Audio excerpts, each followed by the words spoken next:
Okay, good morning, good afternoon, good evening po sa lahat. Welcome to our 144th episode of the Stop COVID Deaths webinar series. And not just episode 144, today we also celebrate our third year anniversary of the program.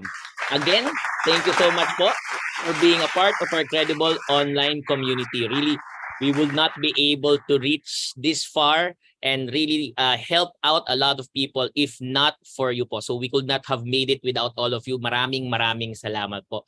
But for all those who have just discovered us for today, for the first time, welcome po at sana po marami po kayong matutunan not just for today's webinar but for our succeeding episodes.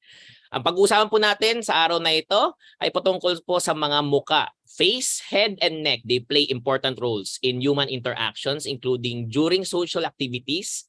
The face is one of the most fundamental parts of the body for self-recognition. So vision, hearing, smelling, of olfaction, eating po, breathing, there are primary functions of the face. People who experience facial deformities due to trauma or tumors or congenital defects may possess a negative self-image compared to others. And this trend of thinking may negatively influence social activity and productivity. So pag-uusapan po natin ngayon po yung mga injuries to any of these bones may impact on adjacent bones and how surgical correction of deformities for these bones are challenging, and the success of these surgeries depends on the surgical skill as well as the planning of an interdisciplinary team including engineers, design, fine arts, anesthesiologists, guiding the work of the surgeon. Additive manufacturing technologies have enabled the development of customized implants for craniomaxillofacial applications using biomaterials. I'm Dr. Raymond Francis Sarmiento, Director of National Telehealth Center, National Institutes of Health, University of the Philippines, Manila. Always a pleasure to be with all of you during our regular Friday, and always looking forward to our Fridays because I get to share hosting duties. She's now back, our adjunct research faculty at the National Telehealth Center, also international renowned public health communications expert, Dr. Susie Pineda Mercado. Dr. Susie. Hi, Raymond. Good afternoon. Magandang hapon po sa inyong lahat. I missed you last week. But I heard it was great. You all learned a lot. Excuse me. Ako, Raymond, kumunas na lang. No problem, no problem. This is part of my long COVID, I'm telling you. Okay, so it's our third year anniversary. And we have a great topic. We have specialists, and I was gonna ask Direk ngayon ba natin papasok yung greeting ng third anniversary? O mamaya pa? After Pudge, oo. Mamaya pa? Siya, oo. Yeah. Meron Yeah. tayong Okay. address. Congratulations sa lahat. Okay, later na.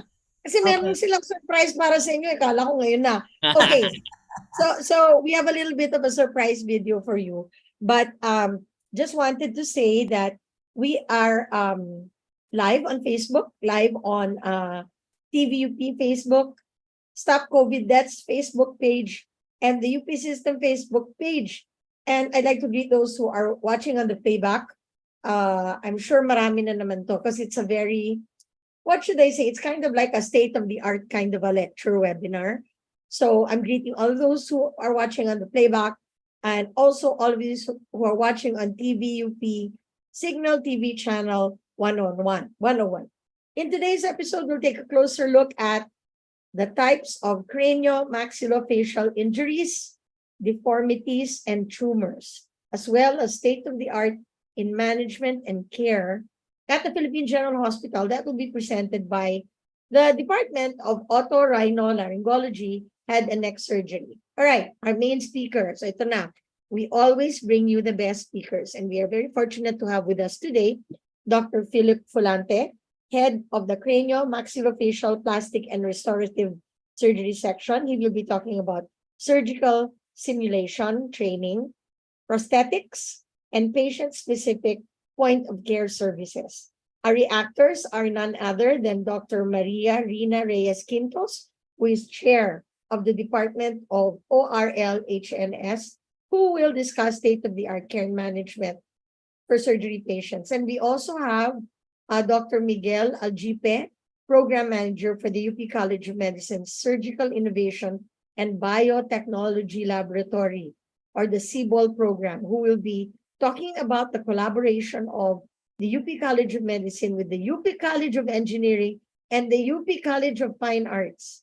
So talaga naman, sabi nga natin, lahat ng talino kailangan para matugunan natin yung mga pangangailangan pangkalusugan ng tao, no? So we have doctors, engineers, and artists working together on this, a very, very interesting presentation. And of course, our synthesis and closing by Dr. Stella Marie Legazpi-Jose, PGH, Head of the Office of Expanded Education and Training.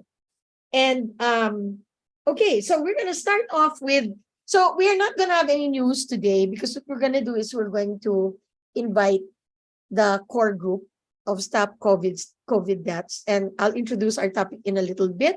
But first of all, let's have a message from the President of the University of the Philippines.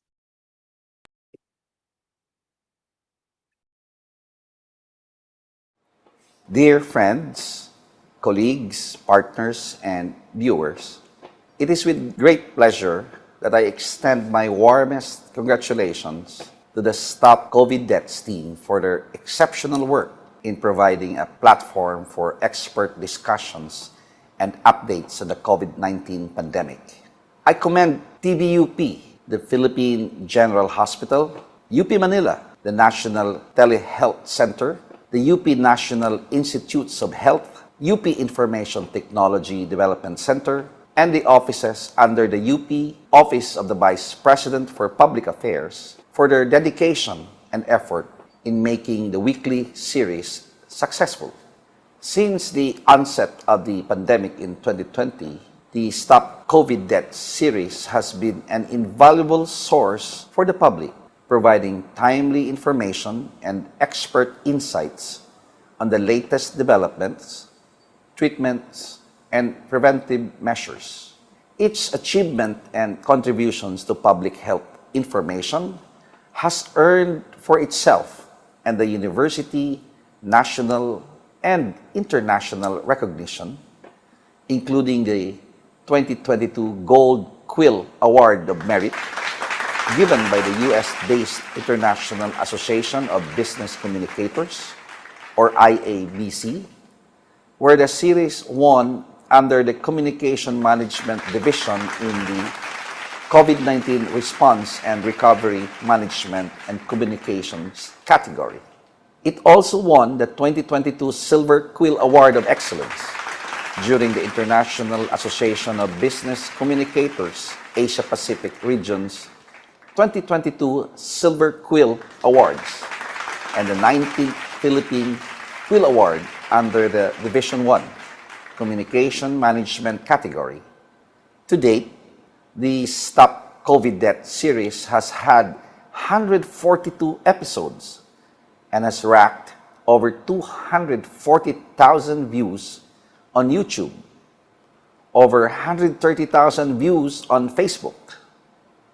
I am pleased to note that the initiative has expanded to include other public health issues and has been renamed COVID, reflecting its broader scope. As the country's national university, the University of the Philippines takes its mandate seriously to serve the public. Such initiatives are a testament to our commitment to fulfilling this purpose.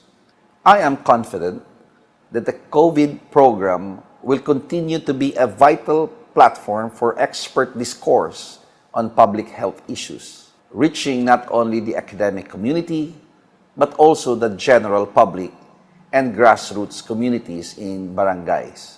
The pandemic has brought home the importance of public health and its impact on our daily lives. The COVID program is an excellent example of how the academic community can contribute to the public good and promote the well-being of our people. Once again, congratulations to the TVUP and the Stop COVID Deaths team for their outstanding work, and I look forward to continued success. Mabuhay ang Universidad ng Pilipinas. Mabuhay ang Pilipinas. Thank you very much, TVUP. That's our very own president of the University of the Philippines, President Angelo Jimenez. Thank you so much, sir, for your greeting. Pinaunlakan nyo kami. And we are just so grateful for the support of the entire UP community. Okay, so before we go into, as I mentioned earlier, we're not going to do a news. And we're going to have a little panel discussion. But before we do that, I just wanted to sort of pause for a bit. And I was looking at the data and I said, since the start of the pandemic, 4 million people got sick in the Philippines. And about 67,000 people died. Now, I'd like us to pause for a moment, just a moment, and say our quiet prayers for all those who died. We have never in our history seen this number of deaths in such a short period of time. So let's take a moment of silence to remember all those who passed away in the 3 years.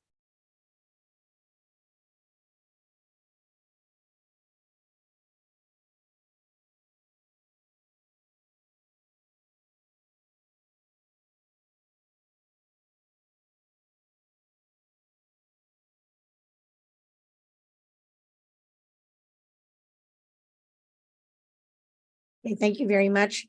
Okay, so we are going to call in those who were with us from the get-go, from the start. We couldn't get everyone in, but let's welcome Raymond. Let's welcome Stella. Of course, you guys know Stella. Oh, we'll welcome And, Dr. Stella, Chancellor, of course, Chancellor Padilla, Chancellor Mexit, nandito. Dr. Ted Herbosa. Ted ba nandiyan na, Ted? Yeah, he's Oh. here. And Dean Charlotte, if you can join us also, Dean. Thank you so much. Yan, okay. Okay. So si Gap lang wala, no? Gap had That's true. That's true. yeah, Gap had a personal event also. So Yeah. okay. So hi everyone. 3 taon na tayo. Hi, Ted, Cindy, and Ted, ano ba yan? 3 everyone. taon na tayo Everyone. nandito. Andito Idea pa mo rin. to. Idea mo kasi. Hindi.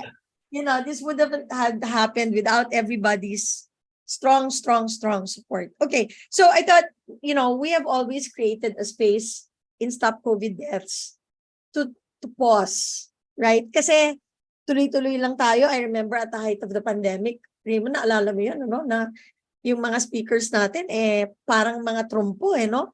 True. Parang, True.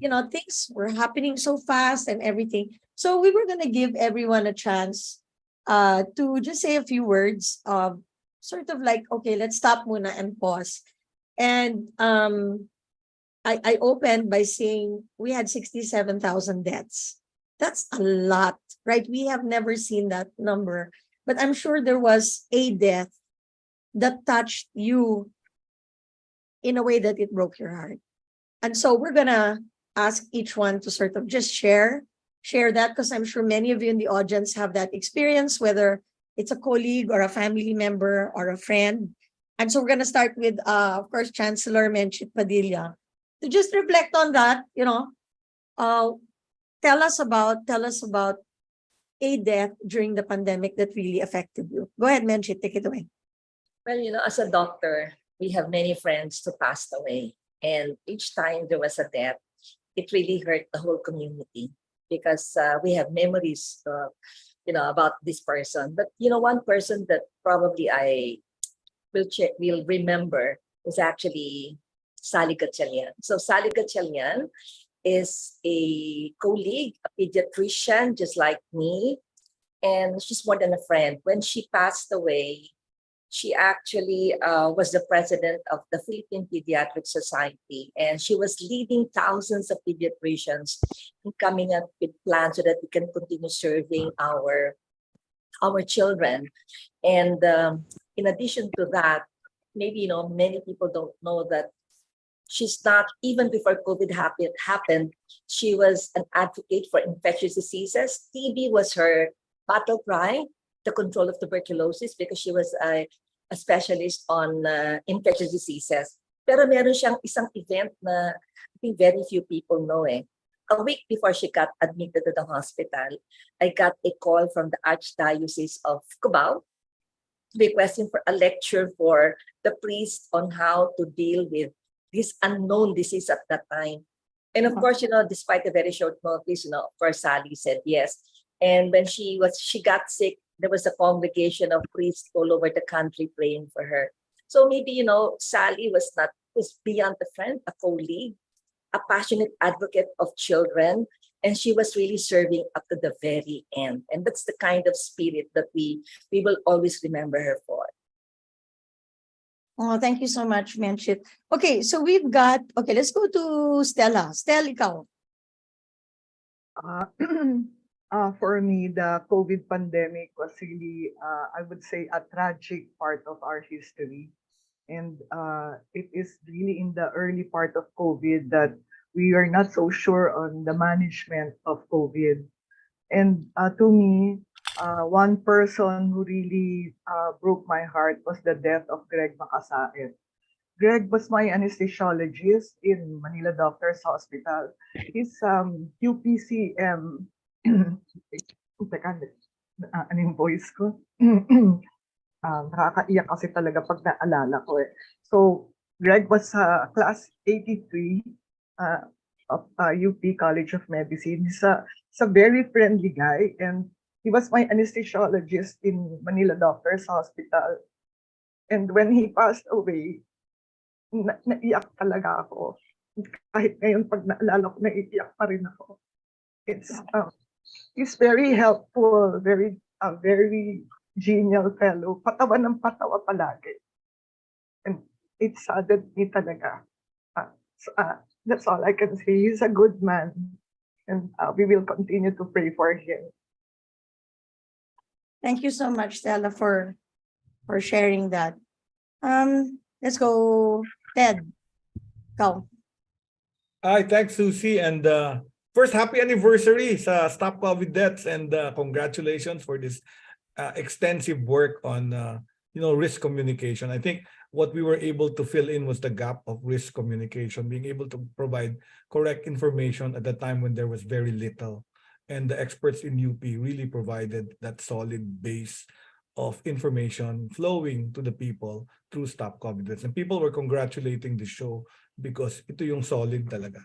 Ako si Greg, pero I will add another one. Since Greg is my classmate, it also affected me. But what affected me more was later on, the president of PHAPI died, si Rustico Jimenez. If you remember, Rustico Jimenez is our very vocal guy about reimbursements of PhilHealth and he would talk to the government and against PhilHealth to really fight for the reimbursements of healthcare that's been given.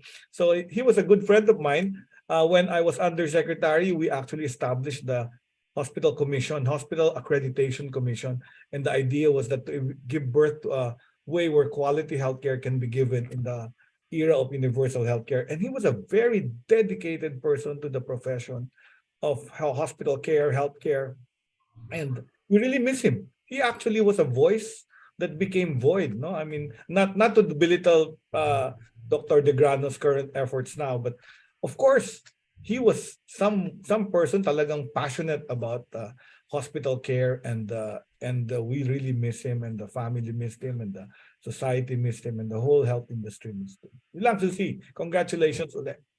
Yeah, thank you so much, Ted. And also thank you to you, Ted. We would not have been able to do this without you. We'll talk about that in a bit. Okay, Charlotte. Yeah, thank you, Ito naman. Susie. And again, happy 3rd anniversary to Stop COVID Deaths. I still remember how this started, and after 3 years, I think it's still relevant, and I'm really happy to be part of the program today. Well, sa akin si Greg Macasaet pa rin because he was also my anesthesiologist since when I came back from my training for 3 years and I started my practice at Manila Doctors. He has always been the jolly anesthesiologist and very compassionate actually. And when I learned about that Facebook message, when I read it, when he said that game over now when he gets intubated, I was already really sad already because imminent. I know that he has a lot of comorbids, having had heart bypass surgery a few years back. So when we lost him, that was really the weekend when I had to make a lot of frantic calls, called the Dean of the College of Engineering to ensure that we are able to perhaps fast track the development of ventilators. I called Buddy Austria in the US because I knew that he invented a neonatal ventilator and wanted to find out whether it could be converted to an adult ventilator, because a survey done showed that there were about 1,700 ventilators only in the country. Sabi ko, kung ganun karaming thousands of patients will die without having that chance to be ventilated properly, I was very afraid for the country and our people. So, having said that, I think Greg actually, as a good friend, really affected me at that time. And I thought that we should really be strong enough to be able to weather this crisis and all work together. And up to now, ang anesthesiologist ko ngayon si Evelyn, the wife, at si Raymond, yung anak niya, is actually a patient of mine, and we all know that he's a special child. So every day, I don't think there's ever a day that I forget about all these people who died. Hindi lang naman kasi si Greg eh. We also had a lot of faculty in the College of Medicine who died, like Dr. Raul Hara, yung presidente ng faculty committee, si Alan Hilario, who actually gelled the committee together during COVID for our faculty recognition ceremonies, our welcome ceremonies. Natamaan din siya ng COVID, I think. And then a very good friend of mine was actually the Energy Regulatory Commissioner, si Mr. Uftan. Actually preceded pa the death of Greg. But of course, at that time, we didn't know that COVID yun because wala pa naman testing available at that time. But it was a sudden death, and he had some symptoms referable to a viral infection a few days before. So yun lang ang akin, Susie. Yeah, thank you so much, Charlotte and Ted and Stella and Menchit. I mean, I it's difficult, and I'm sure in our audience we have people who are missing people. So I'm seeing here, Hermana, Ermita, Gregorio said, I miss Joey Avila, right? Yeah. So we all know Joey Avila as well, right? And then Dr. Godwin has a prayer here, which I would encourage you to pray. So it's easy for us to forget, but we must not forget. I think, the one thing is, and I've said this before, the thing that we've done on this webinar is we have documented in real time what was actually happening in the sector, how we were managing, how we made mistakes, how we learned. And so our second round of questions for everyone is, how should we honor and never forget these people? What should we do? What do you think? Parang kasi, alam mo, it's easy to move on and say, sige, wala nang masking, wala nang ganun, as if that was it, right? No, but we all know, and Stella became very emotional, na it's been much more than that, right? It's been much more than what we talk about. So our second question for everyone is, how do we honor the memory of those who passed away? So I'll start with Menchit. Sally had so many legacies that there's not enough time to share all of them. And we really just have to continue the work that they started and left behind. She has so many trainees and mentees who will follow through. So we remember the memory and the lessons we learned from them. And I think, as a group of physicians and scientists, we should know better that we should prepare, because that's exactly what Sally was doing and the rest who died ahead of us, that we should know better. So we can keep them in our memories by continuing the work that they've started. They're all good ones. The good memories will keep us afloat. And we move on to the next pandemic better prepared. Thank you, Menchit. That's our chancellor for UP Manila. Let's go. Stella, ikaw, anong tingin mo? Ako, when this started, I was Deputy Director for Health Operations. Lahat ng lumapit sa akin, tinulungan ko. Whether rich or poor, I made sure that I got them in PGH. At the start, I said, this should not happen. This should not happen that people die from COVID. By that time, marami ng meds na available, tocilizumab, ayun na, sunod-sunod na. Marami ng clinical trials, marami ng vaccine. Pero on my end, I did everything for all those lumapit sa akin. I never rejected anyone. Kahit na madaling araw tinatawagan ako, I make sure they got into PGH. I know that they will get better there. Some also passed away, pero at least I did my bit. I never stopped helping all those who asked for my help. And I think that's my return to Greg. Yun na, by serving Thank you. others. Thank you so much, Stella. Ted. Yeah, that's a very good question. No, how do we honor those that have passed away? So I chose Rustico Jimenez, and he championed something. He championed the aspirations of small private hospitals, yung tawag naming mom and pop hospitals, that were providing care where there was a gap in the public health system. To me, that's a tremendous effort. They invest their own money. Some of the recovery or return of investment doesn't come. And then they are now being hurt. I've heard of two small private hospitals that have closed because of overregulation, because of the UHC, and it's all the overregulation of these young people who don't understand the sacrifices of these people who started small private hospitals in places where the government did not have services. So for me, I think I'd like to carry on the legacy of Rustico Jimenez and support the private sector and engage the private sector so they can provide the gaps of what government cannot provide in the era of UHC or universal health coverage implementation. Malaki yun. In the Philippines, Susie, that's 54% of the hospital beds. And imagine if they're closing down, what's happening to the health system? It's contracting. If the nurses are leaving, it's contracting. There will be more unintended deaths. And what will happen is the public hospitals will be overburdened with this universal health. Because before, the middle class could go to them. And if the public hospitals were full of poor people, then the middle class had a choice to go to them. Today, what's happening is all this big chunk of middle class is going to the public hospital.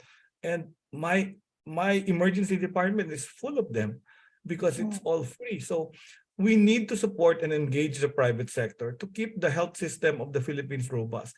And that's what we did for COVID. We wanted to protect the health system.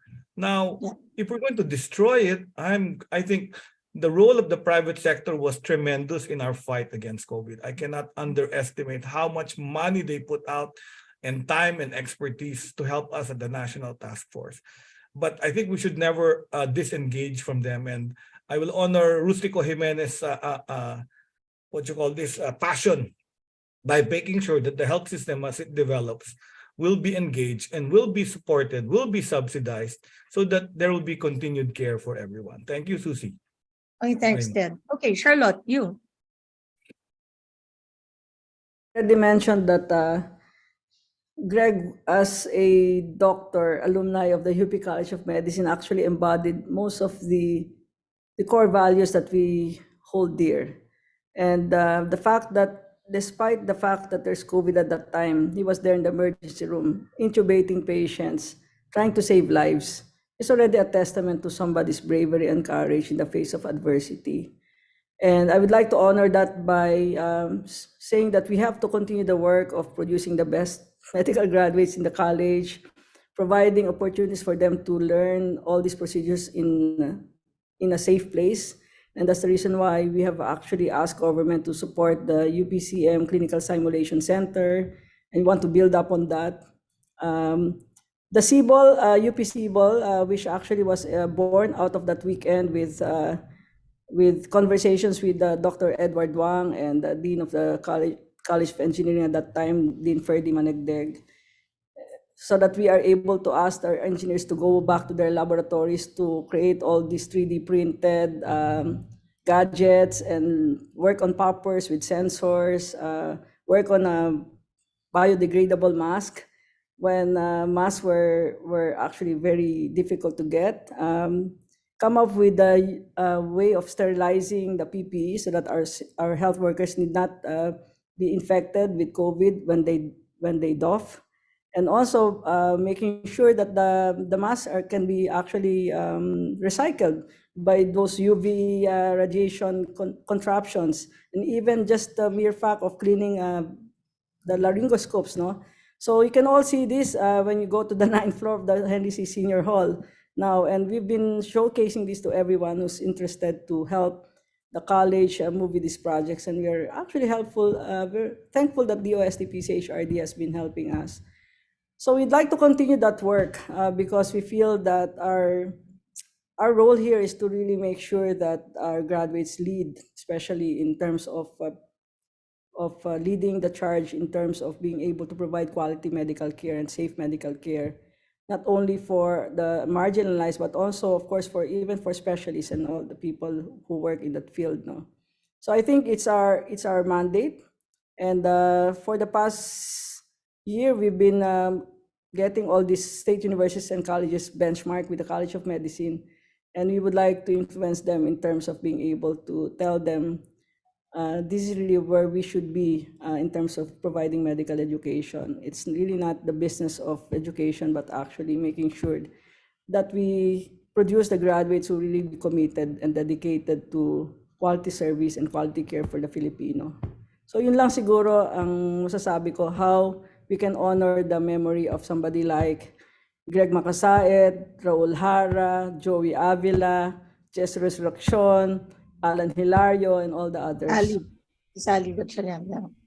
Okay, so thank you so much. You just heard a very intimate sharing from the leaders of UP Manila during the pandemic in the past 3 years, Chancellor of UP Manila, former Executive Vice President of UP, now currently Chair of the Department of Emergency Medicine, Ted Robosa, Stella Jose, who was Deputy Director of Operations, now Head of Training, and Charlotte Chong, who is Dean of the UP College of Medicine. Really matatag na mga leader natin sa health. They did not stop, they did not rest, and I'm touched by your sharing because I know, you just went on and on with what you had to do, right? You had to do it, but it's good for all of us to take a moment and feel that pain again and remember that we can overcome it. So thank you so much, guys, for the 3 years. Thank you. And Thank you so much. for sharing. And it's a little poignant, like as a moment, but you've done the country proud. So maraming salamat po. That's Okay, true. Raymond, naiyak na ako eh. Raymond, mag-transition ka na That's sa true. masaya. That's true. Okay. It doesn't stop naman po at this poignant moment, as mentioned by Dr. Susie. But we will continue to honor the legacy po of those of our brothers and sisters sa medisina po at sa kalusugan, and really make sure that their legacy and their memory lives on. So perhaps we can cue in our animation. Something light naman. Yeah. Okay.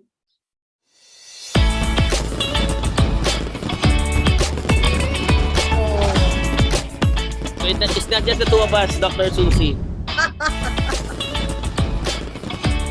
So to everyone who's watching this, especially to our credible online community, maraming salamat po for all the 3 years, and we will continue to serve the community by bringing up-to-date information, something that's really practical and usable in terms of the learnings that we've had, not just for COVID, but for our expanded scope of topics po. Thank you so much again to UP Manila Chancellor Padilla, Dean Charlotte Chong, the UP College of Medicine, former Executive Vice President of UP System, and now Chair of the Department of Emergency Medicine, Dr. Ted Bosa, and former Deputy Director for Health Operations of the PGH, but now Office of Expanded Education and Training Head, Dr. Stella Jose. So we'll go on to our person on the street. So to set our discussion po into context, we asked this question to the common folks on the street, and the question is, may nakilala po ba kayong naaksidente ang mukha? Sa inyong palagay, paanong inaayos ng mga doktor ang mga naaksidente ang kanilang mga mukha? Please watch this. Okay, Raymond, sorry, before the queue. Ayan na pala. Oh, Sige, go ahead. Hindi, I was just gonna say, mukhang nakalimutan na natin yung topic, di ba? So, This will bring us to the topic, Dr. Susie. This will bring us to the bring us topic. to the topic. Yeah, Okay, yeah. thanks a lot. Go Raymond. ahead, TVUP. Opo, yung jowa ko. Kasi po, sobrang hilig po kasi nun uminom eh. Ako. Meron. Yung kaibigan ko kasi, siya, boksingero. Umuwi siya. Late na po. Umuulan. Tapos, sabi niya, sobrang bilis na yung patakbo ng ng motor. Kaya ayun, bumaliktad po siya, pati yung motor niya. Mga ilang years ago na rin yun. I got involved in what my doctors call mauling accident. But it's literally a fight. As in, away siya. Yun, namaga yung mukha, tapos ang tagal niyang, nagpahil. And talagang tinuruan nila yung mukha ko. And ang naging result nun is hairline fracture sa right cheekbone ko. Parang nagkaroon ng sobrang swelling yung right eyeball to the point na overextend siya outside the socket. And then, yung parang nag-demand talaga ng immediate surgery was yung lower left eyelid ko was lacerated. So talagang napunit siya, lumaylay siya. Bakit kasi nag-drive ka ng buhulan tapos lasing ka pa? Ina-opera na lang po niya sa doktor. Parang nilalagyan po yata ng healthy tissues. Microsuturing, so talagang tahi siya with very fine thread na dissolvable. So para least possible na scarring. So ayun, parang binalik lang din tapos tinahi siya. Or sa mismong laman po nila para makapag-adjust yung skin po nila dun sa material or sa bagong ilalagay po na pang-repair po ng face po nila. Gumamit daw siya ng pain reliever, siyempre part nun. Yung paglalagay ng yellow, ganyan. Yung healing process for the swelling and also yung tahi took about at least 2 weeks kasi there was a lot of swelling. At the same time, kailangan mag-cold compress, antibiotics because of the wounds and surgery, and a lot of anti-inflammatory medication. So, ayun, mga 2 weeks to a month before I actually look presentable. So yun, ang tagal daw. Hanggang sa, yun, naging okay na rin naman. Pero kwento na rin yung struggle, yung sakit, tagal daw. Kaya yun, hirap. Also, not a lot of salty food kasi daw para hindi masyadong mag-inflame lalo. And yeah, yun yung parang lots of water, low sodium, rest. Okay, TVUP, thank you so much for giving us a glimpse kung ano po ang alam ng common folks on the street dito po sa ating topic on craniomaxillofacial surgery. But before we go into the program, we'd just like to give a few announcements. Those who are asking, especially those who are asking certificates of attendance, they will be given to those who have watched at least 50% of the webinar duration. You should have received yung pong mga backlog po namin, but if you have not received and you feel you should have received it, please let us know at StopCovid. That's at up.edu.ph. So we'll be able to check again our records. So far, medyo pakonti-konti na lang po, few and far between yung mga ganun po ng mga requests. So hopefully we'll be able to address all of your concerns. And especially given that it is our 3rd year anniversary, would like to take this opportunity to greet and also thank na rin po and show our appreciation to our avid viewers. So what we did was we collected the top 50 avid viewers po, no, yung kanilang po mga pangalan. So we have that on the screen, and we will be sending out we will be sending out tokens to our top 50 viewers of the webinar series. So hintay lang po, it will be sent po via postal mail. And especially if you can also follow up by sending us the StopCovid at up.edu.ph. If you see your name there, please ping us or reach out to us so we know how to send to you our small token of appreciation para sa inyo. again, maraming salamat po. This is just a small fraction of those who are members po, but we really wanted to make sure that we recognize po yung ating mga masugid na tagapanood ng ating webinar.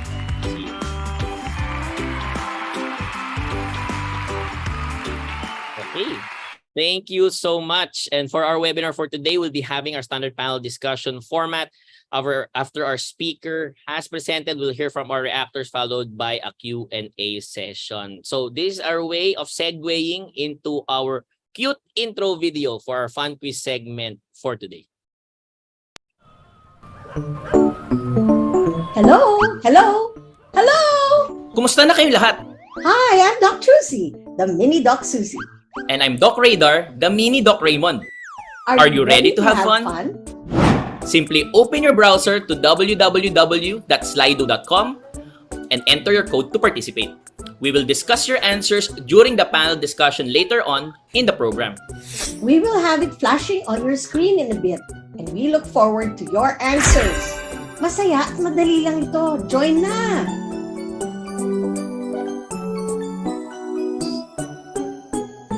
So it's a little bit different. Parang we're Winter seeing. Wonderland naman yun. Little bit different from what we are seeing. So we'll try po to speed it up so we cannot wait to get into the lectures. So can we have on the screen our Slido, and also in the Zoom. Yan, we have 2 questions for today.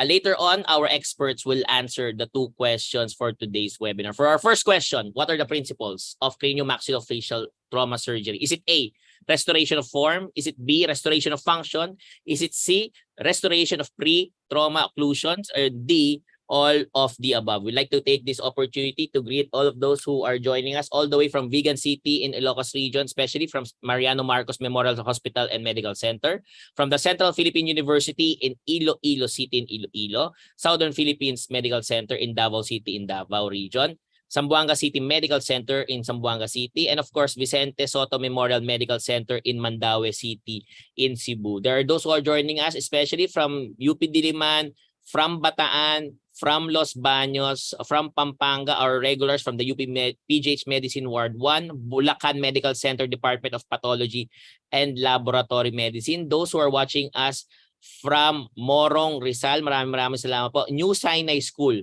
and colleges, thank you so much po. Those who are joining us again from from Nueva Ecija, our regulars po, no? There, and from Manila as well. From Las Piñas, RPHS Annex 1, Antipolo, University of Rizal System Health Services. We are all very, very grateful to you. From Mandaluyong, again from Bataan, maraming salamat po. For our question number 2, what are the indications for facial reconstruction? Is it A, traumatic injuries? Is it B, tumor defects? Is it C, congenital defects? And D, all of the above? You will see that there are those who are watching us by Pahabol, San Jose Occidental, Mindoro, but internationally from the Vinmec International Hospital in Phu Quoc City inIen Giang Province, Vietnam, from University of Haiel in Kingdom of Saudi Arabia, from Chonin Hospital in Taipei City, Taiwan, Lunichi Ali University of Blida 2 in Blida, Algeria, Canadian Medical Center, but it's in Dammam, Saudi Arabia. Pahabol din po, Las Piñas General Hospital and Satellite Trauma Center. So we encourage everyone to participate in this fun quiz po, no, as we move on to our webinar proper, and Dr. Susie will introduce our very first speaker. Thank you so much, Raymond. Without further ado, we are all excited to have with us on our program our main presenter, head of the Craniomaxillofacial Plastic Restorative Surgery section at the Philippine General Hospital. Let us welcome from the Philippine Academy, Chair of the Philippine Academy of Facial Plastic and Reconstructive Surgery, Dr. Philip Fuliante. Philip, welcome and take it away.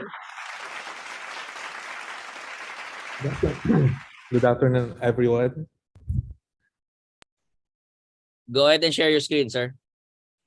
Yes, sir.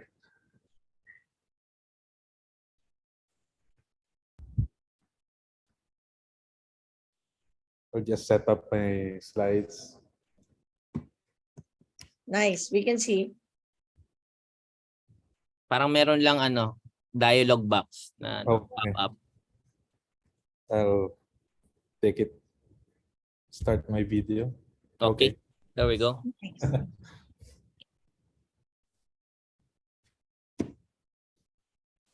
Okay. All right. So good afternoon. The Department of Otolaryngology, Head and Neck Surgery is honored and grateful to be featured in TVUP Stop COVID Deaths anniversary episode. Once again, happy anniversary to the organizers and everyone involved in this webinar series. I'll be talking about the state of the art in the fields of facial plastic, craniomaxillofacial, and reconstructive surgery that drive work efficiency and patient safety in the operating room, the outpatient clinic, and the emergency room. So just a disclaimer, this is not an academic lecture, so please bear with me. Indeed, we do take care of patients na basag ang mukha. Basag literally translates to broken in English. We literally and figuratively fix what is broken. Patients with traumatic injury to the face, those with facial defects after undergoing life-saving head and neck cancer surgery, and children with cleft lip and palate. And the repair that we do not only fix our patients physically, but also psychologically, with the hope of raising their self-esteem and quality of life. I am Dr. Philip Fuliante of the section of Craniomaxillofacial Plastic and Restorative Surgery of the Department of Otolaryngology, Head and Neck Surgery. The term basag na mukha best describes a case of facial fracture due to a motor vehicle accident. These are screenshots of the patient's 3D reconstructed CT scan images. You can see fractures on the nasal bones, the left cheekbone, and the left orbital floor. Maxillofacial trauma textbooks teach us the following goals of treatment. Ultimately, the goal is the immediate or early restoration of both form and function of all structures of the face and the cranium, with complete, predictable, and complication-free healing. And to be able to attain these goals, the standard of care in treatment is the use of modern internal fixation systems. In our case, we use mini plates and screws of appropriate size and length to fix the fracture segments in place after open reduction to their proper three-dimensional positions. The materials in modern implant systems are metal alloys of titanium. But originally, the implant materials were made of stainless steel. But in the last 20 years, surgeons started to shift from stainless steel to titanium metal and its alloys because of titanium's more superior corrosion resistance, lower stiffness, and enhanced diagnostic imaging compatibility, as well as its superior osseointegration properties. Osseointegration means the ability to promote attraction, adhesion, and growth of bone cells at the surface of the implant. This creates a strong bond between the implant with the surrounding bone. Thus, an osseointegrated implant makes the repaired bone strong. With osseointegration, patients no longer have to undergo a second operation to remove the metal implant. However, leaving metal implants in place has some disadvantages, especially interfering with bone growth. For children, we have the option of biodegradable and resorbable plates and screws. These resorbable plates and screws are made of pure poly-L-lactide polymers, or PLLA, or copolymer mixtures of PLLA, polyglycolide, or PGA, and poly-D-lactide, or PDLA. These resorbable implants degrade after healing time and gradually transfer the functional forces to the healing bone during disintegration. Since the plates and screws are resorbable, there's no need to remove them, thus giving the advantage of reducing the discomfort and risk of a second operation, as well as the cost to the family and healthcare system. So these implant systems are quite expensive. Our patient, in our case, had to ask for financial assistance of about less than 300,000 pesos. Sorry, for the cost of the plates and screws. So the cost of surgery depends largely on the hardware used to fix the fractures. In our experience, this would range from 50,000 to 500,000 pesos. For special skeletal reconstruction, the cost may reach to 1 million pesos. And as far as I know, we don't have any PhilHealth Z package that would cover the cost of implants. So let us take a look at another case. Just imagine the cost of repairing this kind of injury. This is a panfacial fracture that involves shattered bones on the nose, forehead, the cheek, and the mandible. This is also a result of a motorcycle accident. In this case, there are a lot of bone fragments that can no longer be pieced together because they are no longer viable and they're very difficult to piece together. To adequately repair the facial skeleton would require the use of bone grafts and special craniofacial implants. Our patient actually lost the left half of his facial bone. Notice that the left half of his hard palate and tooth sockets broke off from the rest of his face. This fragment was completely avulsed and was no longer viable. Fixing it with plates and screws would risk infecting the area. We could either repair this defect with bone grafts and cover with skin or mucosal flaps, or with a prosthetic or denture-like device. Actually, this defect is almost the same as that of a patient who underwent total maxillectomy to remove cancer from the maxillary sinus or hard palate.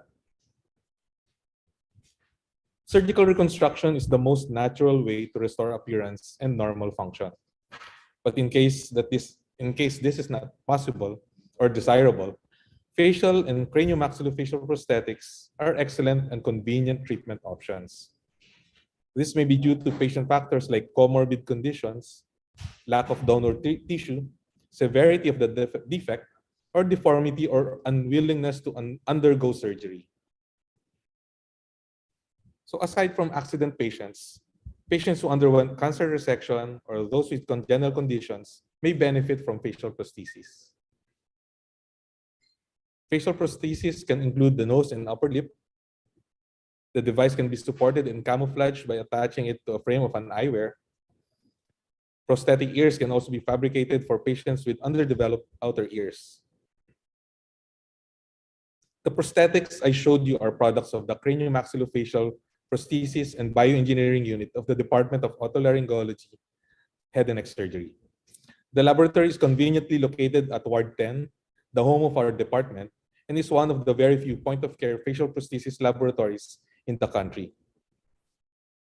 The prosthesis unit also offers a fellowship training program on craniomaxillofacial prosthesis to a select group of resident trainees in otolaryngology, head and neck surgery. Right now, the program is offered exclusively to second to fourth year resident trainees of the department. The prosthesis unit also serves our most precious patients, children with cleft lip and palate. Based on our clinical practice guidelines on cleft care, surgical repair of the lip may be done as early as 3 months of age and palate repair between 12 to 18 months of age. For cases of complete cleft lips and alveolar ridges where the gap is too wide and accompanied by deformation of the nasal cartilages, the treatment actually starts at birth through the application of pre-surgical orthopedics. The fabrication of these pre-surgical orthopedic devices take up a large portion of the prosthesis unit's productivity. Pre-surgical orthopedic treatment involves the use of alveolar molds to promote the active movement of the maxillary segments prior to the surgical repair. These are photos of nasoalveolar molds. Nasoalveolar molds are actually alveolar plates with nasal stents added. The nasal stents help reshape the nasal cartilages. So the nasoalveolar mold gradually repositions the nasal tip and alar cartilages from a lateral posterior position to make the nose more or less symmetrical. The use of nasoalveolar molding has proven to be an efficient method for reducing cleft width and improving nasal shape and symmetry in clefts. The face is highly visible and personal. In modern craniomaxillofacial trauma care, the ultimate goal is immediate or early restoration of both form and function with complete, predictable, and complication-free healing. In facial prosthetics, it is very important to create accurate and lifelike prostheses. And for our cleft patients, the goals are to improve the child's ability to eat, speak, and hear normally, and to achieve a normal facial appearance as they grow old. And this brings us to the state of the art of the standard of care of the section of craniomaxillofacial plastic and restorative surgery.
Before I continue, may I just introduce the UP Surgical Innovation and Biotechnology Laboratory, which was mentioned in the video. It is better known as the UP CBOL, the Biomedical Device Innovation Research Program of the College of Medicine, led by Vice Chancellor Edward Wang and Dean Charlotte Chong. It has produced more than 15 biomedical device prototypes and products at various technological readiness levels in the last 3 years during the COVID pandemic. As UP CBOL's program coordinator, the team and I continually look for areas for innovation. Its innovation laboratory, which we call the greenhouse, has a network of computers with design software and 3D printers for rapid designing and prototyping services. We have envisioned it to be the 3D medical manufacturing center of the College of Medicine and potentially the University Hospital, PGH. With 3 decades worth of manufacturing experience in the craniomaxillofacial prosthesis and bioengineering unit, is UP CBOL's prime candidate for collaboration to implement a 3D point-of-care manufacturing laboratory in the hospital. UP CBOL and its team of engineers and designers helped upgrade the capabilities of the prosthesis unit by introducing the use of 3D printing technology in creating facial prosthetics. With 3D printing technologies, the prosthesis unit can provide faster, cost-effective, point-of-care design and delivery of patient-specific facial prosthetics to our inpatient and outpatient clients. With the upgrade, the prosthesis and bioengineering unit can claim to be the model facility for point-of-care planning, design, and manufacturing of patient-specific facial craniomaxillofacial prosthetics and devices in a university hospital in the Philippines.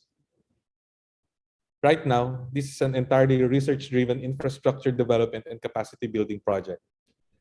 Besides UP CBOL, the department is also collaborating with the colleges of engineering and fine arts of UP Diliman to discover and test new materials and processes, and to find out the best practices in transforming design to an aesthetically pleasing product. The Department of Orthopedics also has a similar collaboration, and together with our department, we plan to create a point-of-care service delivery network for the design and manufacturing of patient-specific devices in PGH.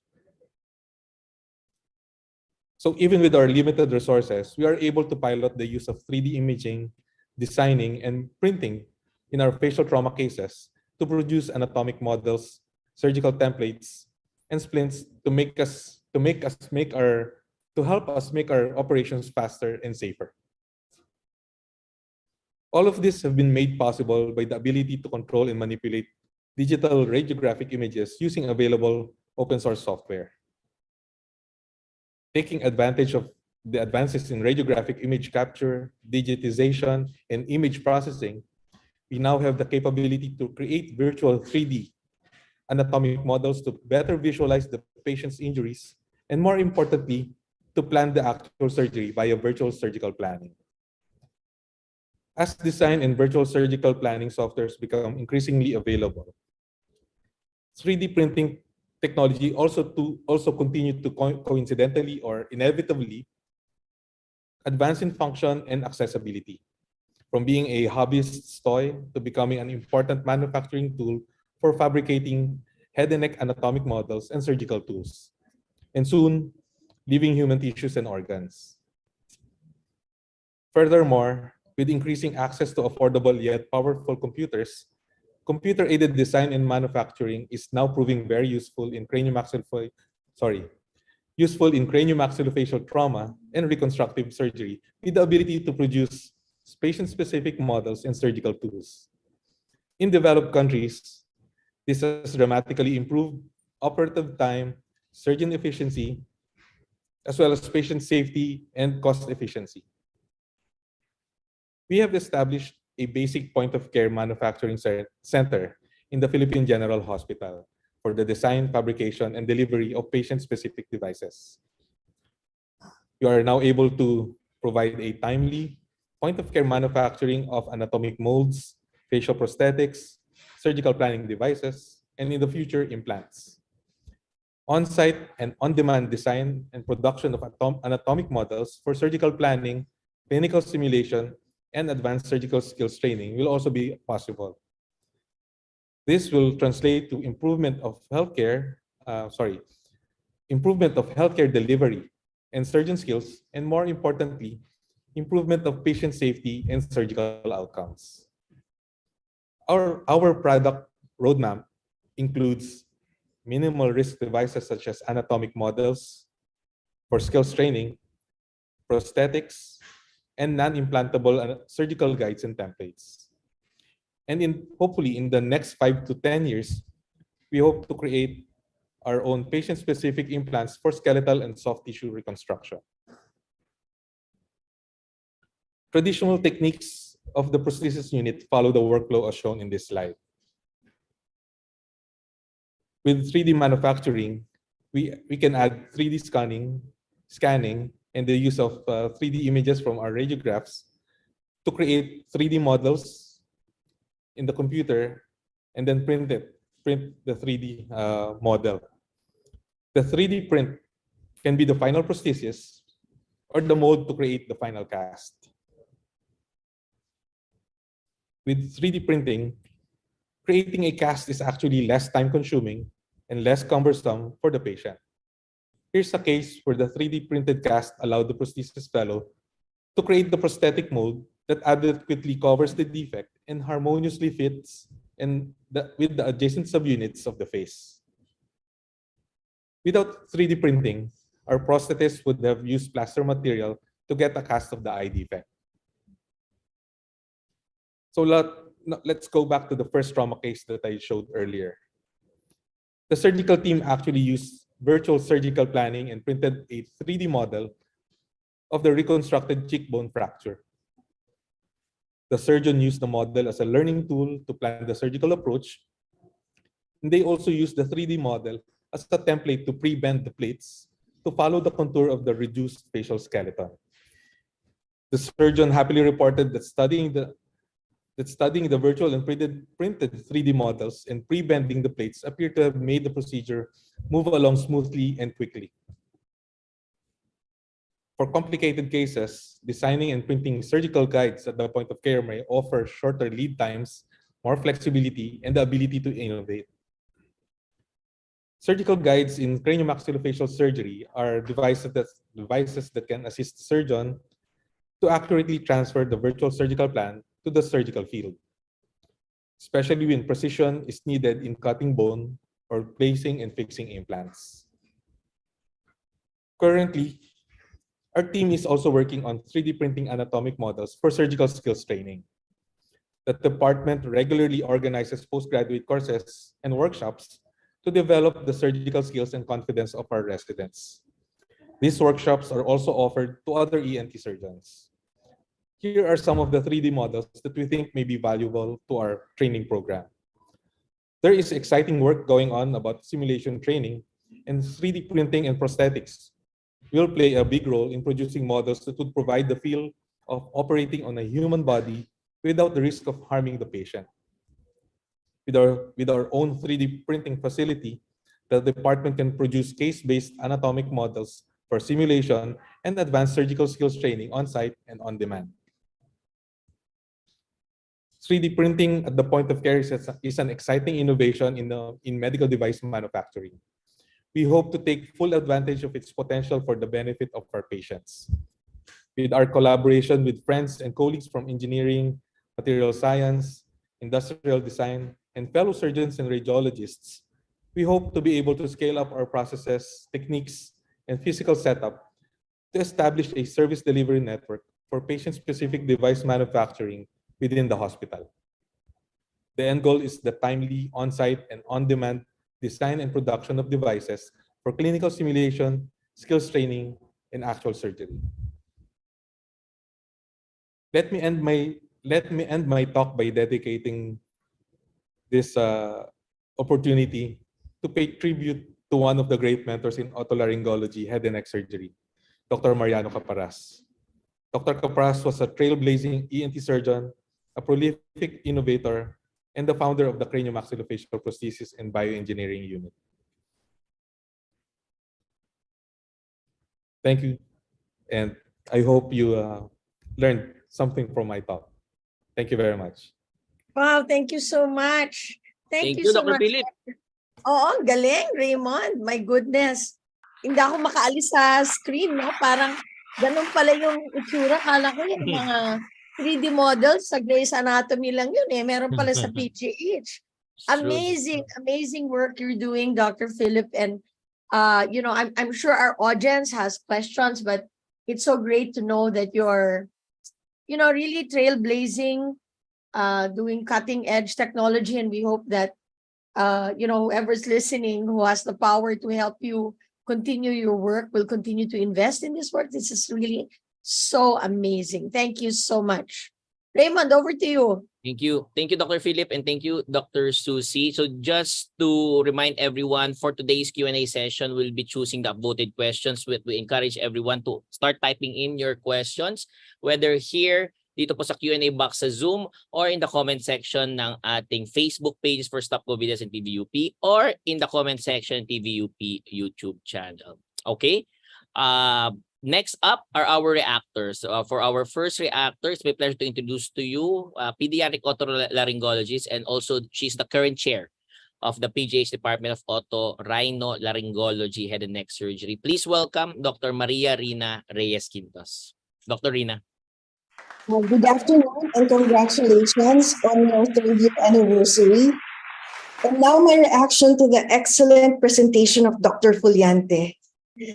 This innovation by the PGH ORL HNS Craniomaxillofacial Prosthesis and Bioengineering Unit, or the Prosthesis Unit for short, is truly a game changer for teaching, training, and patient service.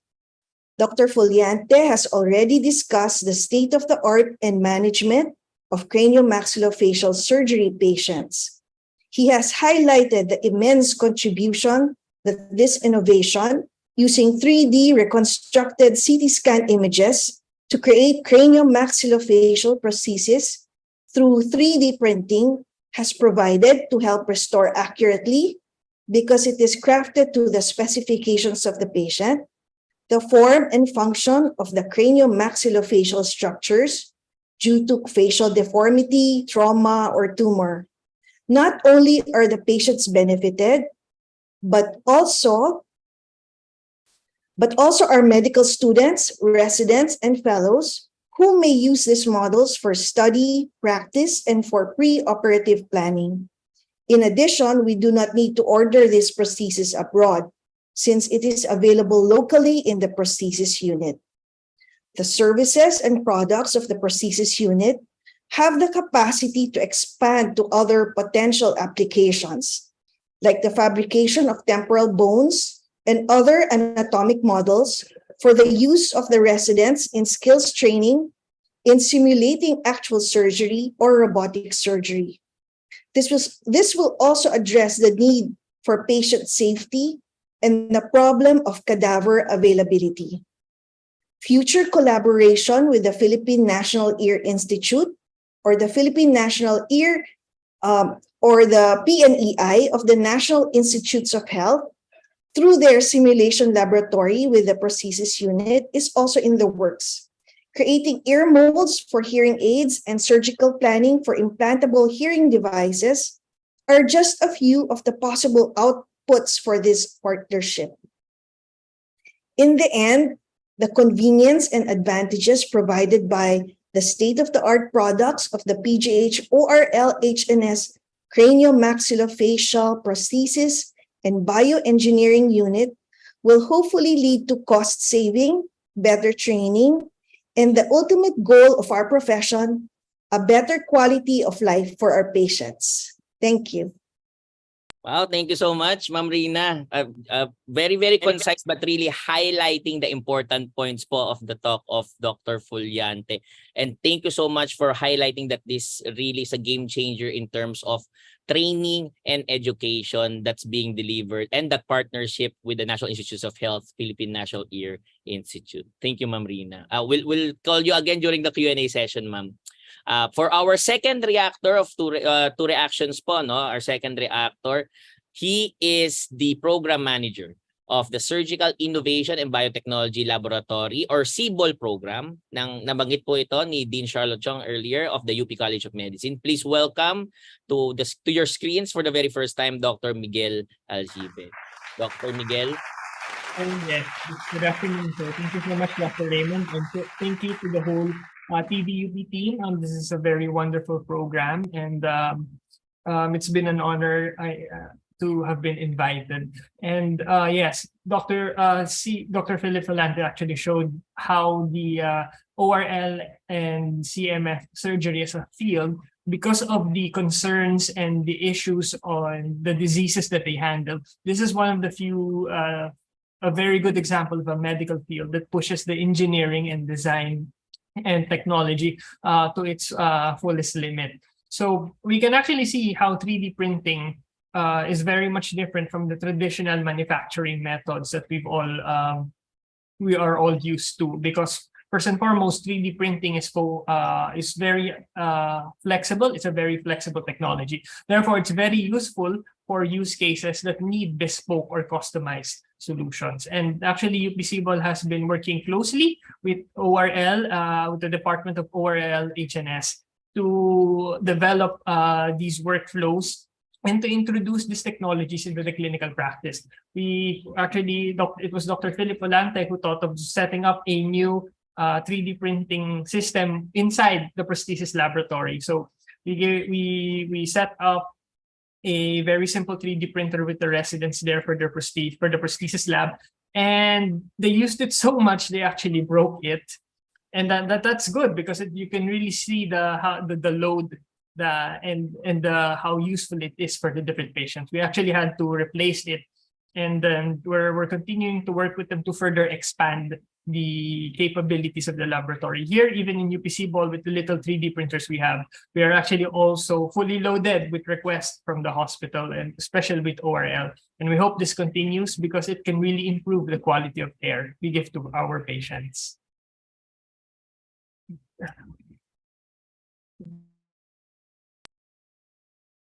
Did we lose you, Dr. Miguel, or was that it? I'm okay. Thank you.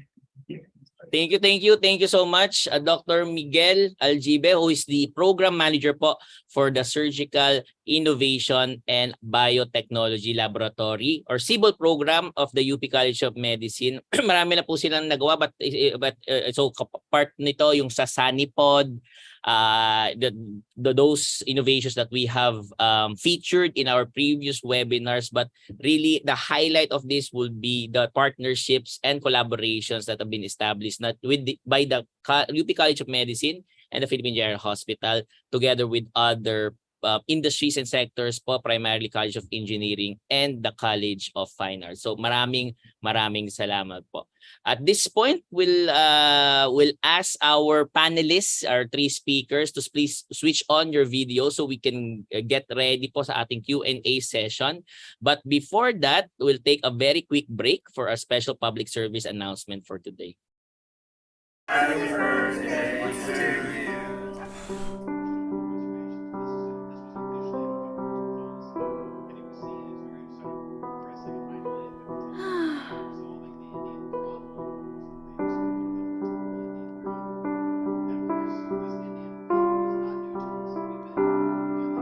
Maaari na bang magpabakuna ang mga batang 5 hanggang 11 taong gulang? Oo, nagsimula ito noong Pebrero. Nagpapakuna na ba kayo? Oo, nagpabakuna na kami. Yung mga bata, magpapakuna na kayo. Stay safe and stay well.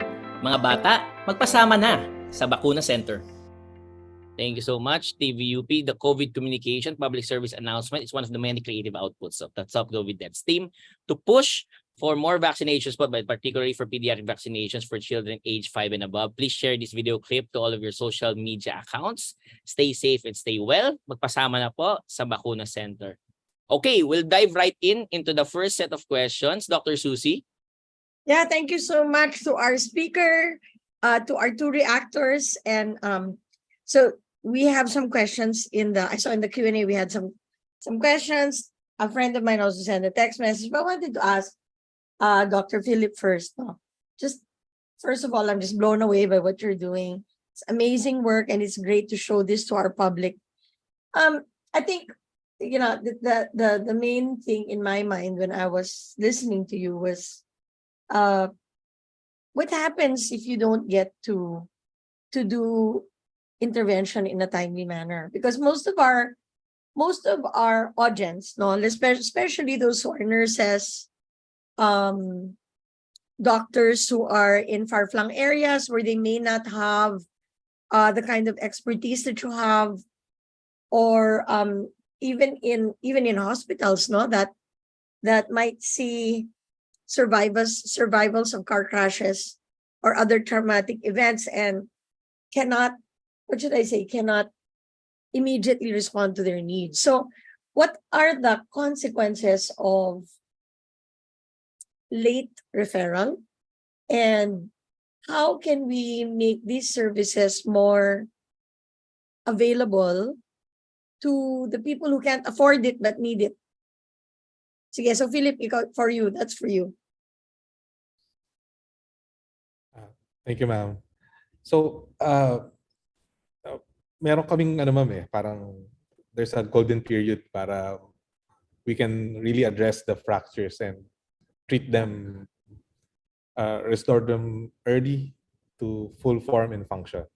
So if we miss that opportunity, our bones will heal like any soft tissue, like our soft tissues, like our skin. Bones will heal, but the problem is that it may heal in an abnormal configuration. So we want the bones to heal in such a way that we get the right configuration, the right three-dimensional configuration of the bones. We don't want the bones to feel na they're misaligned or rotated, the fragments are rotated. So that's why we want to intervene early. So we want the bones to heal primarily without any callus formation or soft tissue formation in between the fracture edges or faces. Parang masakit yun, ah. That sounds like a painful thing, no? I mean, so the question is, so what's the golden period? Usually ang sinasabi, ma'am, we have to intervene within the first week to second week. First week to second from week. From the onset of injury. Of course, that's the ideal time frame for a developed country, because once they go to the hospital, everything's there. They have social medicine. They can afford. They have insurance. But in the Philippines, when we tell them that this is how much should be spending for your operation, they have to think. They think first of their financial Course. situation Of course, no? Kasi it's before not, their own health. yeah, it's a lot of money. And I think, so I think the question, so going back to that question, I think if we're saying your golden period is a week or two, right? And if they're not able to get the surgery, it becomes more difficult to operate. Ganun ba? You can still do it, but it's more difficult. Ganun ba? Yes, ma'am. There are fractures that when they heal, they go back to their normal configuration. Yeah. Those are the minimally displaced or non-displaced fractures, especially those that are not really attached to strong muscles, so they don't get disfigured. But when we do get cases na the fractures are misaligned, like for mandibular fractures, we have a term called unfavorable fracture, where the fragments are pulled apart by the muscles of chewing. Oh yeah, right. Oo. So talagang the deformity becomes very pronounced, no? So okay, so let me try to think through this question. Do we have any kind of a system? So Raymond, I want to bring you into this conversation. Because in order to make that proper assessment, of course, we have trained otolaryngologists all over the country, no? Although there are many places na wala rin, right? Not 24/7, no? So maybe in a tertiary center, you would have. Is there any role, Raymond, ito tanong ko para sa iyo, is there any role for telehealth, right? For somebody to do a quick ocular? Kasi I would think it's so visual, no? Parang very visual yung problema, madali siyang i-visualize eh. To be able to say, okay, parang pwede ba nating i-telehealth yung mga x-ray na yan at ipadala ka agad sa PGH at tanungin sa kanila kung kaya nilang i-handle. You know what I mean? Parang especially that part about meeting that golden period that within the next 2 weeks dapat maoperahan siya. I think telehealth will serve an important role in terms of shortening that time from when the patient incurs the injury or kung kailan man siya nagpakonsulta to the time na kailangan siyang maoperahan, just being able to take care of all of the imaging and facilitate the quick diagnosis for that particular patient. Pero kailangan pa rin talaga po siyang what do you call this, matignan in person, just because not all of them will have that actual pero training. parang like as a primary screen. But I don't know, baka Philip, you're doing it na. Ginagawa niyo na ba 'yon? Hindi pa, ma'am. Ayun. Kaya sabi ko para kay Raymond yun eh. Kasi Raymond, projectin mo na yan. Di ba? We'll need to do that. You know, you only need a mobile phone, I think, to begin, right? You only need a mobile phone to begin, and it's just, I'm just very touched by it kasi parang, sabi ko nga, pag sinabing basag ang mukha, right? Parang baso eh. Di ba? Pag nabasag yung baso, hindi mo na magagamit, yung parang ganon. And I was just looking at all of those bones that Doc Philip was showing. It's so complicated, no? Parang dikit-dikit talaga siya. Pag nagalaw mo lang yung isa dun eh, pati sa kabilang side ng mukha, no? Naapektuhan. And, you know, how can people work that way? Anyway, okay. So, let's go to some of the questions we have from our audience. Raymond, take it away. So one of the questions really, and it's a phone-in question actually. They were asking about, and I'll pose it to Dr. Rina, just because she used to be deputy director at the National Institute of Health. So, ma'am, the collaboration that you have, particularly with ORL and PINME, aside from restorative and the prosthetics, what are other things that are in the pipeline that those are in our audience will be able to might be interested po, since there are those who coming from the academe, other researchers. I saw one who said that he was an engineer maybe there sparked something as part of that conversation, but if you could elaborate some more of anything that's in the pipeline po. Besides the prosthesis for the ear or maybe for the nose, besides that, the usefulness of this innovation could be for hearing aids, the ear molds for hearing aids. And like I mentioned a while ago, the surgical planning for implantable hearing devices. So yun. So okay, so is that something, ma'am, na that what is our supply looking like right now in terms of implantable hearing devices, and what's the plan? Is it like scaling it up to a grand scale and then distributing it to the category facilities po? So are you talking about the cochlear implant program? Yes, ma'am. Yeah po. Yes, ma'am. Okay. So we finished the the National Cochlear Implant Program, the first part where 20 patients were implanted with cochlear implants. And we're on to our second part of the program. So NCIP 2. The plan is that we are trying to engage or other areas of the Philippines, for example, not only Manila, but also the Visayas and Mindanao area, so that they have a point of care in their region. So hindi kailangan lahat magpunta sa Manila for the surgery, but we're empowering them so that they can do everything that we can do in the different areas as well. So that's the plan. Galing. Thank you, Ma'am Rina. This next question naman po is for Migs na lang. I'll ask this question. It's a personal question actually. Nung nasira ba yung 3D printer, so obviously it's more of the sustainability part, no? So how do you plan for that, especially since obviously you try to have more and more people use these technologies. Not everyone will have that at their ready disposal. So how do you make sure that these are taken care of, and what other equipment aside from 3D printers is being planned to be procured as part of the CBOL program? Actually, okay. So for the first question, it's really part of the first and foremost in planning when you plan for your capital expenditures. You order multiple units because the idea in the US it's called a print farm because they have a lot of printers working all at the same time. Sometimes each printer has its own different settings for different use cases.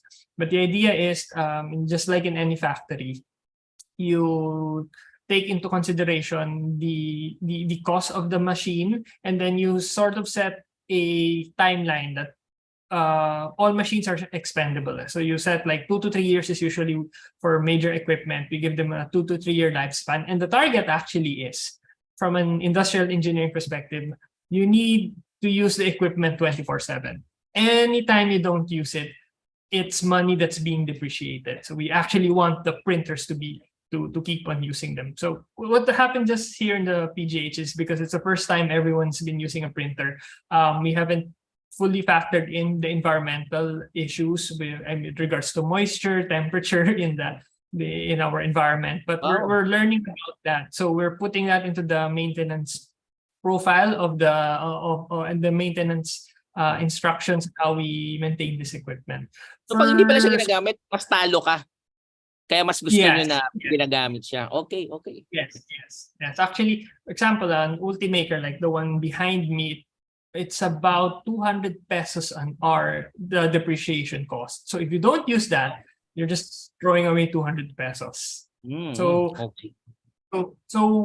you know those kinds of things, you can actually charge accordingly. And actually for simple prints, actually, it can be something as simple as 1,500 pesos, 1,000 pesos, but it really helps so much in the surgery that can cost as much as 30 to 50,000 pesos. So there's still a net benefit for the patient and the doctors who are using this kind of equipment. And eventually, I think we estimate there is ROI for this in 2 to 3 years. The printer will pay for itself.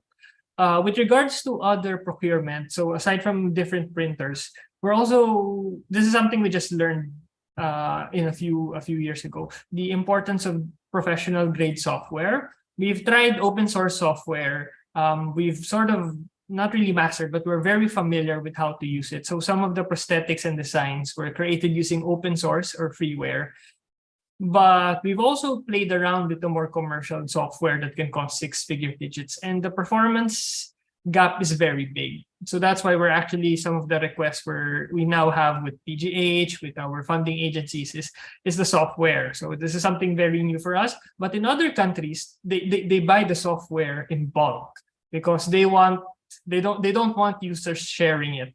They want one computer, one user, one software. Just use it for the whole day, 8 hours. That it will pay for itself eventually. Galing.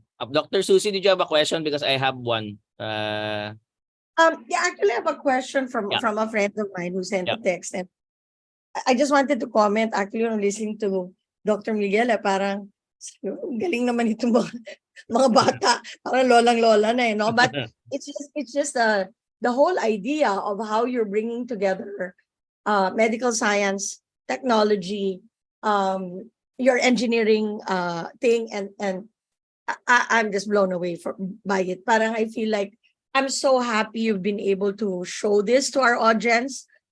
And in the future, we'd like to hear more of it. Anyway, so this is the question I got. Ang sabi dito ay, what is the most, what kind of cases could this technology, let's see, how is this being asked? Parang something like, I think what the meaning of the question is something like this, no? Ano yung pinakamaraming kaso na makaka-benefit sa ganitong klaseng mga approach na marami sa Pilipinas? I think that's the way it's being asked. Kasi parang it's a long set of questions, but I think the question is it cleft palate? Is it traumatic injury? What is it that where you have the biggest impact? Yon. Siguro, I think it's for our three, so that's a kind of like a public health question, di ba? Kasi you have the clinical ability to do something. And so the question is, if you're looking at numbers of people who could benefit, saan ba dapat mas maa-apply to? Right? Something like that. So, so we'll start with Philip. Philip, ikaw muna. Actually, yun yung I was able to parang introduce the applications for the 3D 3D printing technology. So commonly they're actually even abroad, the use is really for trauma cases. Trauma talaga, yeah. Not really to parang it's more of to really maximize the OR time, the hospital resources, because using the surgical guides, the surgical templates, improves or lessens operative time, it maximizes the hospital's resources. It improves the efficiency. Efficiency. Yes. Rina, how about you? What's your take on this kind of a question? Like, I would agree. What the biggest public health application of this technology? I would agree with Dr. Fuliante. Every week when we have our grand rounds, there is never a day where there is no fracture or trauma, facial fracture due to motorcycle riding. So lagi talaga. Okay, so that's a key message, I think, for this webinar, no? Parang, of course, we are not here to talk about prevention, right? But if you're saying that yun ang nakikita natin, parang, that's a message for everybody na the kinds of trauma that you would see for motorcycle. Yes, when they don't use the helmet, especially when they're not wearing a helmet. No? So, oh my God. Yeah. Miguel, anong tingin mo dito? I think from a public health perspective, there's also impact with regards to medical education, because we can Okay. improve surgical skills education, especially since we're running out of cadavers. And a lot of example models, the plastination models, these are based on Caucasian and normal, or at least the normal anatomy. But at least we can print models that are Filipino anatomy and Filipino diseases and Filipino cases. And we can teach our students, and they can just destroy the model in their practice. It's okay. We will print another. Galing. Yeah, nice. Tutuwa talaga ako dito kay Miguel. Parang very fresh, no? Very fresh. O sige, Raymond, ako teka, anong oras na ba? Okay, we're running out of time. We can handle Raymond, the ano na.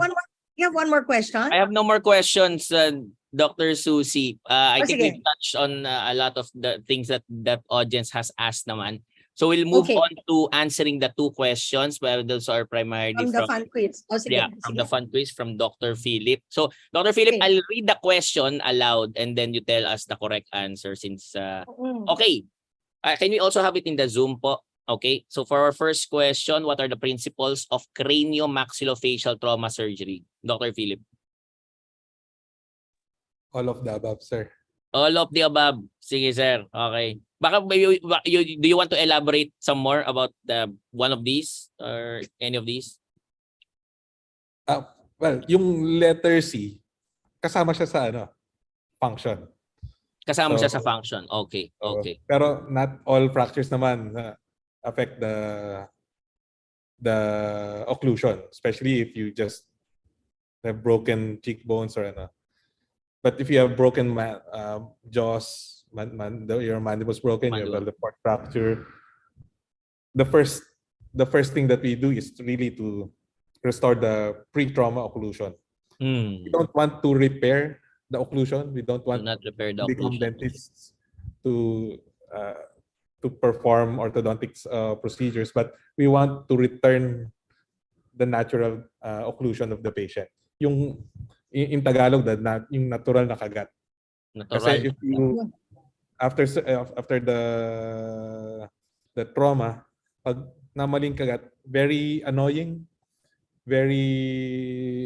sa pasyente, and that's really the reason why they seek consult. Okay, for question number 2. Question number 2 reads, what are the indications for facial reconstruction, Dr. Philip? All of the above ulit po. All of the above. So traumatic injuries, yun po yung pinaka-common, but there's also tumor defects as well as congenital defects. Thank you so much, Dr. Philip, for these 2 questions. Hopefully, our audience was able to take note of the correct answers po and they'll be able to maalala po nila after this webinar. And really very, very interesting from the perspective in terms of the updates on craniomaxillofacial surgery. Not everyone has that kind of opportunity to learn more about this field. Right now, we will be asking our panelists, our speakers, to take 1 minute po na just to gather their thoughts and try to think what is their parting message for our audience. And while they are ruminating and doing that, we will be showing on our screen po our evaluation poll. If we can have that on the screen. So I'll read the questions here. Wala na po kami nilalabas na hiwalay na evaluation poll. Ito na po iyon. So encourage everyone to answer this. These are 5 questions. It's a 4-point Likert scale. After I read this, then Dr. Susie will call on our speakers for their parting words. Question number 1, the panelists demonstrated thorough knowledge of the topic. Number 2, the panelists were well prepared and organized. Number 3, the panelists spoke clearly and audibly. Number 4, the panelists used appropriate language and technical medical jargons adequately explained. And finally, the panelists contributed to new perspectives and knowledge on managing various key health issues. So we will not be closing this evaluation poll until the end of the webinar as we move on to the final messages from our speakers. Dr. Susie. Okay, thank you very much. Right, so we are now going to our parting words.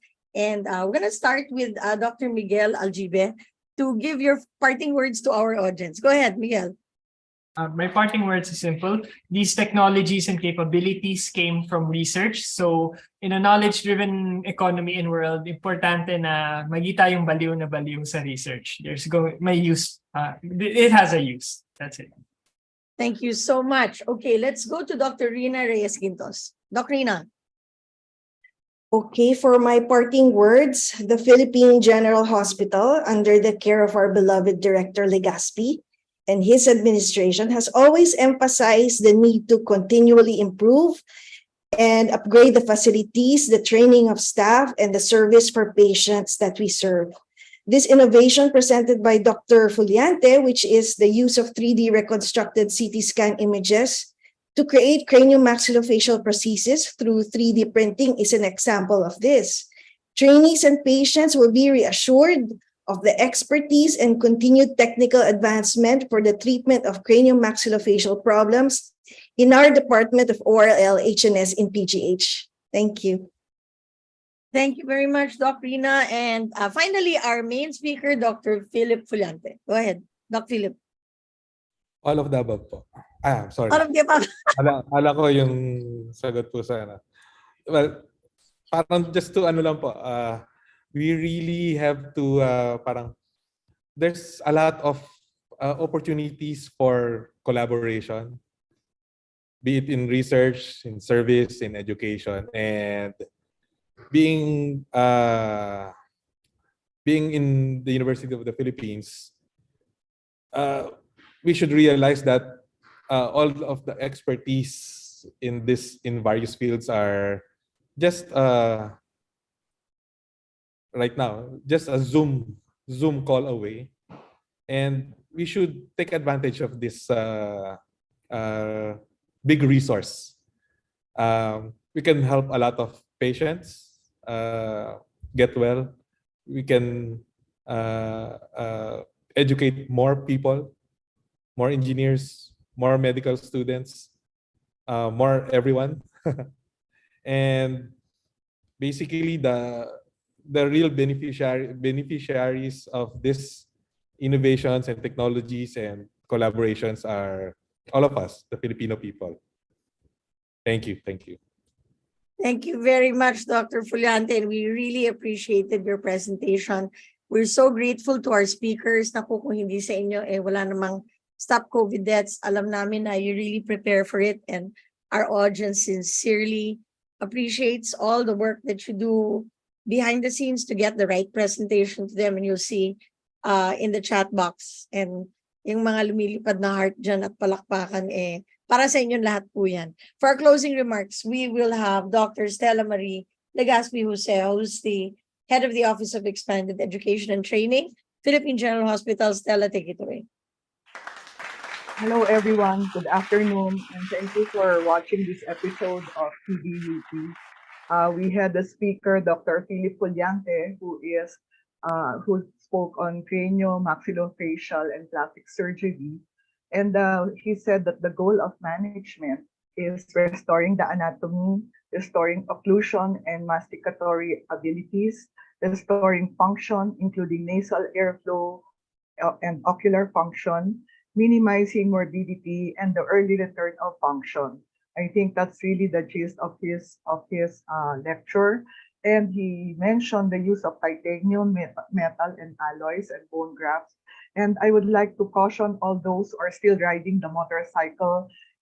Both speakers, Dr. Rina Quintos and Dr. Philip, mentioned that motorcycle accidents are really the #1 causes of this kind of injury. I would also like to take this opportunity to mention that maybe there are some PhilHealth officials watching this program, that there is no Z package for this kinds of procedure. I think we should modify our PhilHealth and include this one as one of the very important patients to have the Z package on. And our second speaker is the chair of the Department of Otorhinolaryngology, Head and Neck Surgery, Dr. Maria Rina Reyes-Quintos, who spoke on the 3D printing, and she said it is the game changer in the management of craniomaxillofacial and plastic surgery. She said that with this 3D printing, there is improved accuracy in the restoration of function and the facial features. And she said that there is no need to order prosthesis abroad, and this can be manufactured, some prosthesis can be manufactured in our prosthesis lab. I think that's a very good thing to do, no, so that we don't have to spend so much.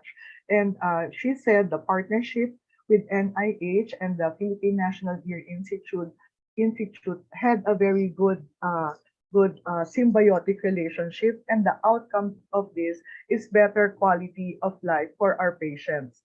Dr. Miguel Aljibe, the program manager of CIBOL, CIBOL stands for the Surgical Innovation and Biotechnology Lab Program, in collaboration with the UP College of Engineering and the UP College of Fine Arts, spoke on 3D printing, and he said that the 3D lab is very useful for fellows, residents, and student trainees. And at the end of it all, it improves the quality of life of our patients. All the talks of our speakers are archived, and if you want to watch it again, for those who came in late, better watch it because it's very enlightening. No, I'm an obstetrician gynecologist, and so I'm in a different field. But this one is really mind-boggling. If you have time to watch it again, watch it. Thank you very much. Thank you, Stella. Galing naman ni Stella. Grabe. Galing ni Stella. Stella, talagang ano ka ngayon, ha? Talagang full throttle ka ngayon, ha? I really like your summary. Naporte ko na siya, porte. Kaporte mo na, oo. Ganyan talaga kung ano ganyan ba sa mapakiramdam. Okay, thank you so much. Seriously, thank you so much, Stel, for all of your hard work behind the scenes. You know, Stella is the one who's able to get us all these great speakers. So, Stel, thank you so much talaga. All these years, you know, without Stella, we wouldn't have the great speakers that we have. And she just goes out there, says, magsalita na kayo, please. Parang awan niya. Also, thank you so much to our three panelists. You are amazing, amazing team. That's true. Blown away by it. Grabe talaga. I knew from the get-go this is going to be a great topic, but I didn't know it was going to be that great. Doc Philip, ang galing nung presentation mo. Okay, next week, haha. We will go, we have the Department of Pediatrics. Naku, ito talagang magagaling tong mga ito. Although secret pa yata yung topic nila.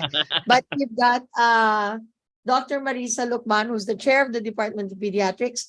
I'm sure they're going to come up with something very, very interesting. And we encourage you all to join us next week on Top COVID Deaths. And happy anniversary, everybody. I think You're feeling emotional on our third year, partner. I am, Raymond. I really am, because I feel like, what should I say? Parang ang bilis ng panahon. That's true. Di ba, Raymond, parang ang bilis ng panahon. And then, when we started out, sabi ko, tas ang daming namatay.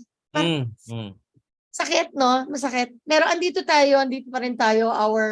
Our speakers at the beginning, our leaders of UP Manila, made it really very, very, they were very, very articulate about how do we honor those who gave their lives during the pandemic. And I hope that inspires you all, and that we can continue to inspire each other. Tulungan na lang tayo rito kasi marami pa rin problema. Okay, so Raymond, over to you.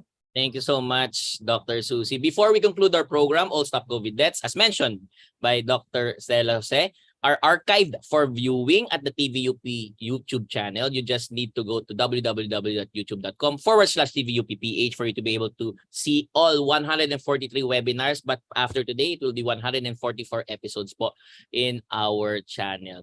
Part of it also, doon po sa same channel na yon, and especially since we understand everyone is so busy, whether you're riding the train, riding the Grab taxi, or riding po the bus, sa jeep, kung naghihintay po kayo, nasa simbahan, naghihintay po kayo sa inyong kape, na in order, maybe you have the time to watch at what we lovingly call SCD shorts. So we can watch them at your convenience. Very, very short videos, consumable videos, distilling nuggets of wisdom dito po sa ating Stop COVID Deaths webinar series. Again, you just need to go to youtube.com/TVUPPH for you to be able to see the archived webinar episodes as well as ating SCD shorts po.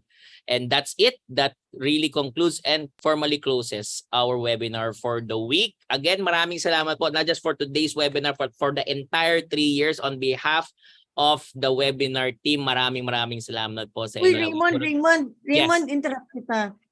Maybe we can ask our production team just to open their cameras. And Oh, yes. Direct is there. If Direct is there. Correct. Can we have you on the screen?